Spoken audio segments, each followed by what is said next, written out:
హే kids, part 2లో టిల్లు చాలా big అయిపోయాడు కదా. ఎందుకు అలా అయ్యాడో తెలుసుకుందాం రండి. ఏంటి టిల్లు ఇంత బిగ్ అయిపోయా? చిన్ని దామ్మా ఇంటికి వెళ్దాం. వస్తున్నా డాడీ. రా టిల్లు, డాడీ పిలుస్తున్నారు. చిన్ని వాళ్ళ డాడీ పిలిచారని ఇంటికి వెళ్ళిపోయింది. తర్వాత ఏమవుతుందో చూద్దాం రండి. చిన్ని ఇంటికి వెళ్ళి ఫ్రెష్ అయ్యి గార్డెన్లోకి వచ్చింది. టిల్లు, నువ్వు ఇక్కడ కూడానా? ఇంకా ఇంత బిగ్గా? ఎర్లీ మార్నింగ్ లో సన్లైట్ సైడ్ నుంచి పడితే నేను చాలా బిగ్ అయిపోతా. కిడ్స్ గుర్తుపెట్టుకోండి, షాడోస్ టాల్గా ఎప్పుడు ఉంటాయో తెలుసా?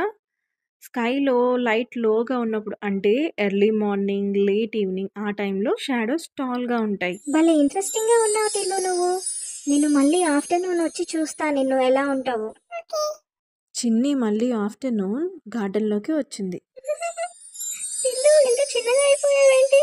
ఇది ఆఫ్టర్నూన్ కదా, సన్ టాప్ యాంగిల్ లో ఉంటాడు, అందుకని నేను చిన్నగా అయిపోతాను. సన్ పొజిషన్ బట్టి, లైట్ యాంగిల్స్ బట్టి నేను నా సైజ్ డిపెండ్ అయి ఉంటాడు. ఓహో, మార్నింగ్ బిగ్ గా ఉంటావు, ఆఫ్టర్నూన్ స్మాల్ గా ఉంటావు, అంతేనా? కిడ్స్, సన్ పక్కన ఉంటే షాడో పెద్ద, సన్ హెడ్ పైన ఉంటే షాడో చిన్న. ఇంకా ఈజీగా చెప్పనా? సన్ పక్కన షాడో బిగ్, సన్ పైన షాడో స్మాల్. కమాన్, నాతో రిపీట్ చేయండి. సన్ పక్కన షాడో బిగ్, సన్ పైన షాడో స్మాల్. ఇలా సన్ పొజిషన్ చేంజ్ అవ్వగానే షాడో సైజ్ కూడా మారిపోతుంది. చిన్ని షాడోతో ఆడుకుంటుంది. చిన్ను ఏ పోజ్ పెడితే షాడో కూడా అదే పోజ్ పెడుతుంది. You change your pose, shadow copies the shape. నువ్వు నాకు ఫోటో కాపీలా ఉన్నావు టిల్లు, నేనేం చేస్తే అదే చేస్తున్నావు. చిన్నికి ఒక డౌట్ వచ్చింది. టిల్లు, నువ్వు ఎందుకు బ్లాక్ లోనే ఉంటావు?